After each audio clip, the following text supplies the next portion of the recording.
Segundo domingo de Páscoa, Dominica in albis e da Divina Misericórdia. Primeira leitura, Atos 5, 12 a 16, Salmo 117. Segunda leitura, Apocalipse 1, 9 a 11, 12 a 13, 17 a 18, Evangelho, João 20, 19 a 31. As aparições do ressuscitado aos seus discípulos serviram para lhes confirmar a fé, mas a maior prova de que Jesus está vivo encontra-se na mudança de vida e comportamento das suas testemunhas. Através dos discípulos, o ministério salvífico de Jesus continua operando no meio dos homens. Os sinais que acompanham a ação dos apóstolos evocam a continuidade da missão de Jesus, mas realizam também a profecia que ele fez. Em verdade vos digo, quem crê em mim fará as obras que eu faço e fará até maiores do que elas. João 14, 12. É por isso que a primeira leitura diz: quando Pedro passava, queriam que ao menos a sua sombra tocasse os enfermos, no versículo 15. Assim como as multidões acorriam a Jesus para encontrar a cura de seus males, os fiéis que estavam crescendo sempre mais acorriam aos discípulos e todos eram curados. O texto mostra que ninguém ficava sem encontrar a ajuda que necessitava. O poder curador de Jesus, que andou por toda parte fazendo bem e curando a todos os que estavam dominados pelo demônio, porque Deus estava com ele, Atos 10, 38, passou a operar através da dedicação e do testemunho dos apóstolos. É o novo modo de viver dos apóstolos, fruto da ação viva e eficaz do Espírito Santo neles, que faz aumentar o número dos fiéis em Cristo. Apesar disso, há sempre os que hesitam em fazer parte do grupo. Versículo 13. Estamos diante de uma igreja que está efetivamente empenhada com a vida concreta dos homens e seus problemas. Sem este compromisso com a vida humana, o cristianismo nascente estaria votado ao falimento. Então, Atos 5, 1 antecede o texto da primeira leitura e mostra claramente que a hipocrisia não é admitida no seio da comunidade dos fiéis. Ao lado dos sinais concretos da presença do ressuscitado, através da ação pastoral dos apóstolos, verifica-se o crescimento da igreja, mas verifica-se também o crescimento e o endurecimento dos opositores. Como perseguiram Jesus Cristo, passaram a perseguir a comunidade dos discípulos e as suas testemunhas. A força vital que atrai as multidões para o encontro com Jesus Cristo, vivo e operante em seus apóstolos, será a força que os ajudará a enfrentar os opositores e as numerosas perseguições que se desencadearam contra eles por causa do ressuscitado e do seu evangelho. Isto já tinha sido previsto pelo Senhor, que alertou os seus discípulos durante a última ceia. João 15. No fundo, Atos 5, 12 a 16 evidencia a fé dos apóstolos, feita caridade no meio dos homens. Por um lado, a fé em Jesus ressuscitado, vencedor da morte, move os apóstolos a agirem. Por outro lado, o Senhor ressuscitado responde à fé dos seus apóstolos, realizando os numerosos sinais e prodígios a favor do povo. Este texto indica veementemente que a ação cristã a favor do ser humano sofredor também depende da qualidade da fé dos apóstolos, porque a fé sem obras é morta, como diz Tiago 2,20, e a obra da fé é o amor que oferece o perdão de Deus. O testemunho por causa da palavra de Deus tem seu preço.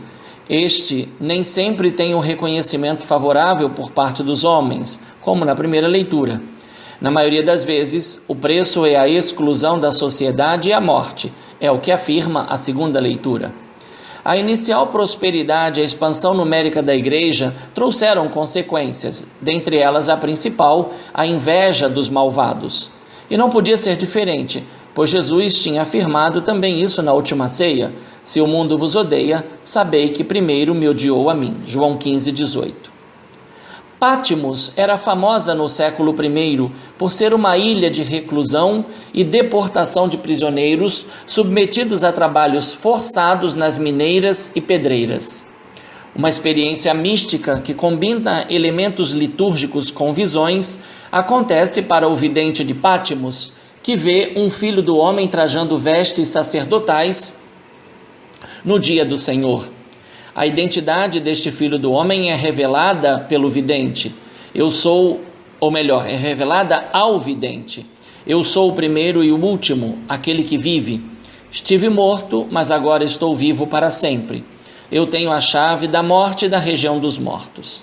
Não há dúvidas que esta identificação quer, num momento de grande sofrimento, fortificar a fé e a existência da testemunha, isto é, do vidente de Pátimos.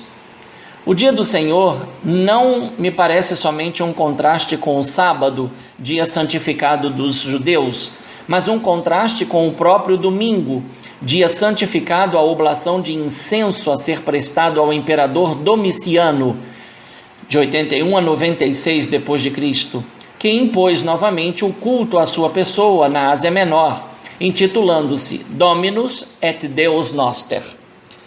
Por causa do testemunho coerente, o vidente de Pátimos foi impedido de conduzir sua comunidade. Por isso, o Senhor lhe apareceu em visão e lhe comunicou uma revelação que devia ser enviada às 7 igrejas da Ásia Menor, representadas pelos 7 candelabros de ouro. Estas comunidades cristãs estavam situadas e interligadas através de uma importante via de comunicação entre a Ásia Menor e Roma. A estrada, então, era o vínculo físico, mas o principal vínculo desta região com Roma dava-se através do culto prestado ao imperador, sinal de submissão e reconhecimento de sua divindade. O vidente de Pátimos não prestou este culto, por isso foi exilado e enviou palavras de consolação para socorrer os fiéis em Jesus Cristo, que estariam passando pela mesma provação ou até pior. A via da igreja será sempre a via assumida por Jesus Cristo para nos salvar, a via crucis. Esta via crucis, porém, não foi a última palavra sobre a realidade histórica de Jesus. A morte não o reteve. Ele está vivo e é capaz de se colocar no meio dos seus discípulos, mesmo estando fechadas por medo dos judeus as portas do lugar onde os discípulos se encontravam. O relato da aparição de Jesus ressuscitado ao anoitecer do dia da ressurreição é a apresentação de algo que não está sob o controle da razão humana. Jesus, que aparece aos seus discípulos e lhes faz perceber os sinais da sua paixão, mostrou-lhes as mãos e o lado, revela que ele vive uma dimensão nova a partir da sua história concreta. Não há dúvidas, o ressuscitado é aquele que foi crucificado. Então, o encontro com o Senhor ressuscitado causa alegria aos discípulos, mas o principal objetivo desta aparição é a comunicação da paz e do Espírito Santo em função da reconciliação, que é fruto da total doação que Jesus fez no seu mistério pascal. Há 2 aparições sendo relatadas. A primeira acontece ao grupo incompleto e a segunda para o grupo completo. As 2 aparições acontecem no domingo e liturgicamente fundamentam a praxe da igreja primitiva de se reunir neste dia para celebrar a memória de Jesus pela Fractio Panis. Todavia, estas 2 aparições marcam uma passagem importante na igreja primitiva. É a passagem da primeira para a segunda geração dos fiéis em Jesus Cristo. As dificuldades aumentaram com o passar do tempo e principalmente com a morte das testemunhas oculares. Nesse sentido, o apóstolo Tomé, na segunda aparição, torna-se representante dos fiéis da segunda geração, que talvez se sentissem inferiores por não terem visto e tocado Jesus ressuscitado. A confissão de fé de Tomé serviu muito mais, no dizer de Santo Agostinho, para as futuras gerações de cristãos, que foram proclamados bem-aventurados porque creram sem terem visto. A presença de Jesus, que aparece aos seus discípulos mesmo a portas fechadas, evoca a celebração eucarística que era feita na clandestinidade por causa da perseguição. Ao lado disto, A realidade de Jesus é apresentada de forma eminente e transcendente.